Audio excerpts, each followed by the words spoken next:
சங்கீதாத்தையும் தமிழ் மேடமும் பொங்கல் விழாக்காண்டி திருக்குறள் படிக்க சொல்லிட்டாங்களே அதானே? ஆமாடா, எங்களுக்கும் சொன்னாங்கடா. அப்பாடா, நினைச்சேன் எனக்கு மட்டும் தான் சொன்னாங்கன்னு. எப்பதான் சரியா இருக்குடா. அது சரி, நீ என்ன குறள் படிச்ச? அதுவா, வான் சிறப்புல துப்பாக்கு துப்பாய துப்பாக்கி, துப்பாக்கு துப்பாய தூமலை. துப்பாக்கியா? அது என்ன துப்பாக்கி? துபில் துபில சுடுமே அந்த துப்பாக்கியா? இல்ல இல்ல, அதுக்கு என்ன பொருள் என்றால், அதுக்கு பொருளை நான் சொல்றேன். யாருக்கு உணவு பொருட்களை விளைவித்து தர மழை பயன்படுகிறதோ அந்த மழை அவர்கள் அருந்தும் உணவாக ஆகி அரிய தியாகத்தை செய்கிறது. இதுதான் அர்த்தம்.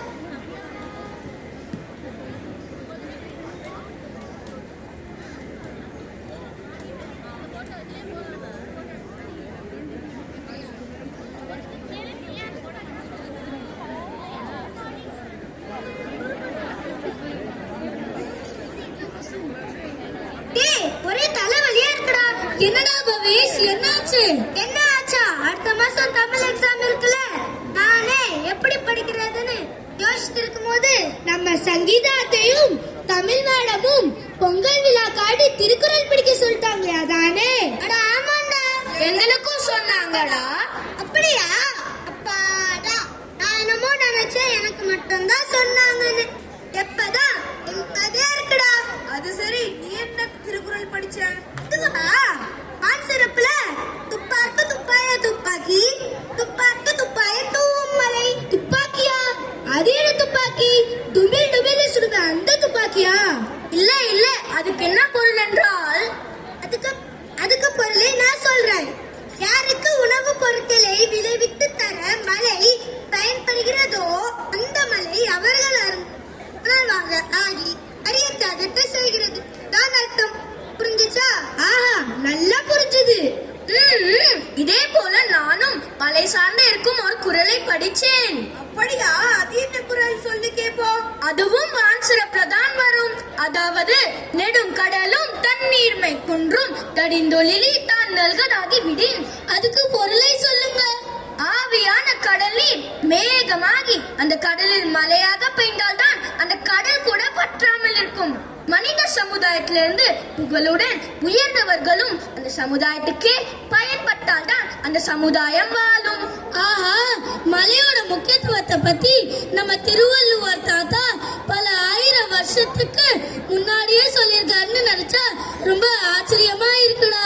அப்பா, புல்ல அரிக்குதுடா. ஏன்டா இப்படி சொல்ற?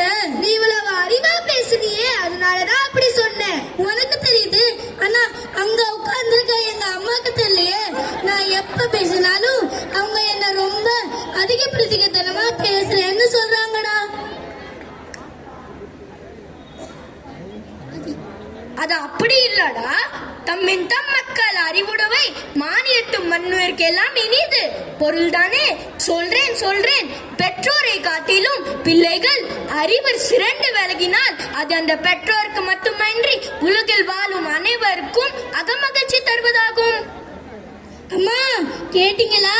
இனிமே நான் பேசுறத கேட்டு ஆஹா ஓஹோ அற்புதம்னு சொல்லணும், அதிக பிரதிகத்தனம்னு சொல்லக்கூடாது. இத மகட் பேர்ல வள்ளுவர் தாத்தாவே சொல்லியிருக்காரு. சரி, நீ உனக்கு பிடிச்ச குரலை சொல்லு. கையோடவே நம்ம படிச்ச பாடத்தையும் சொல்லி பார்ப்போம். உன்னோட அறிவு கூர்மையை பத்தி தெரிஞ்சுக்கலாம். அதெல்லாம் பிரமாதமா சொல்ல போற பாரு. சொல்லு, சொல்லிதான் பாரு. நீதான் பெரிய அறிவாளியாச்சே, சொல்லு. டேய் சௌரவ், நம்மளோட ஃபேவரட்டான ஒரு பாடம் இருக்கு. அதுதான் விருந்தினரை சிறப்பா உபசரிப்பது. அதர் தொடர்பா வள்ளுவர் தாத்தா ஏதாவது சொல்லியிருக்காரா? விருந்தோம்பல் என்பது இன்று நேற்று தொடங்கியது இல்ல.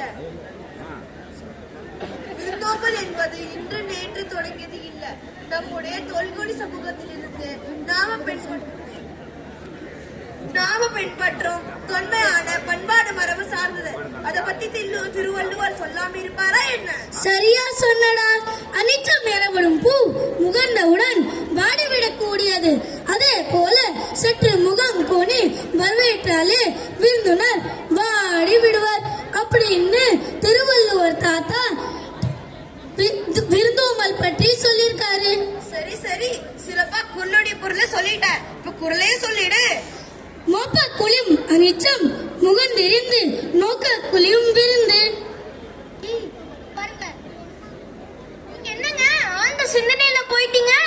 அதுவா, எங்க அம்மா அப்பாக்கு நடுவுல வர சண்டையில நான் தான் தீர்ப்பு சொல்ல வேண்டியது இருக்கு. அதான் யார் பக்கம் நின்று பேசுறதுன்னு ஒரே குழப்பம். அதுல என்ன குழப்பம்? தீர்ப்பு சொல்லிட வேண்டியது தானே.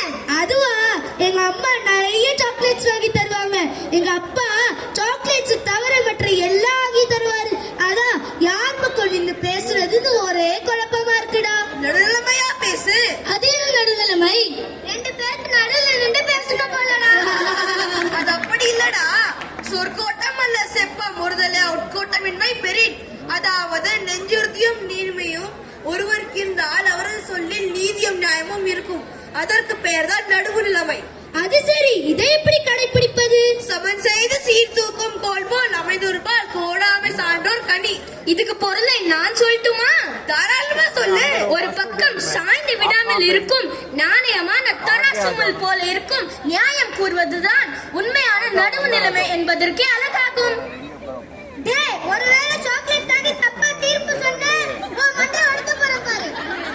இனிய உளவாக இன்னாத கூறல் கடின்ப காய் கவர்ந்தற்று. அதாவது உண்மையான சொற்கள் இருக்கும் போது அவற்றை விடுத்து கடுமையாக பேசுவது கனிகளை ஒதுக்கிவிட்டு காய்கறி பறித்து தின்பதற்கு சமமாகும். வள்ளுவர் தாத்தாவை இவ்வளவு இனிமையா பேசுன்னு சொல்லும் போது நீ ஏன்டா என்கிட்ட இவ்வளவு கடுமையா பேசுற? சரி தங்கம், இனிமே அப்படிலாம் பேச மாட்டேன். சரி சரி, நம்ம வணக்கத்தை சொல்லிதான் ஆரம்பிக்கல, அதனால் நன்றி வணக்கத்தையா சொல்லுவோம். நன்றி என்றால் தேங்க்ஸ் தானே? அது மட்டும் இல்ல, நன்றி என்றால் நற்செயல் என்னும் பொருளும் உண்டு. அப்போ ஒருவர் செய்ய வேண்டிய செயலை நற்செயலாக தான் இருக்க வேண்டும். தமிழர்களோட பண்பாட்டை நம்ம இந்த ஒரே சொல்லிலே தெரிந்து கொள்ளலாம். அது மட்டும் இல்ல, திருவள்ளுவர் நன்றி பற்றியும் நிறைய குறட்பாக்கள் சொல்லியிருக்காரு. அதாவது நன்றி மறப்பது நன்று அன்று, நன்றல்லது அன்றே மறப்பது நன்று. அதுக்கு பொருளை நான் சொல்லட்டுமா? அதுதான் உங்களுக்கே தெரியுமே. திருக்குறளை படிங்க, உங்க அறிவிஞானத்தை வளர்த்துக்கோங்க. நன்றி, வணக்கம். மனமார்ந்த வாழ்த்துக்கள். இனிய தென்றல் வீசியது போன்று ஒரு சுகமான அனுபவம். இவர்கள் இப்பொழுதுதான் தமிழ் படிக்கின்றார்கள். இப்பொழுது தமிழ் படித்து மிக அற்புதமாக குரலையும் பொருளையும் உரையாடலோடு கலந்து வழங்கினார்கள். அவர்களுக்கு வாழ்த்துக்கள். அகிலேஷ், சௌரவ், பவிஷ், யோகேஸ்வர், அனுகேஷ் அனைவருக்கும் வாழ்த்துக்கள்.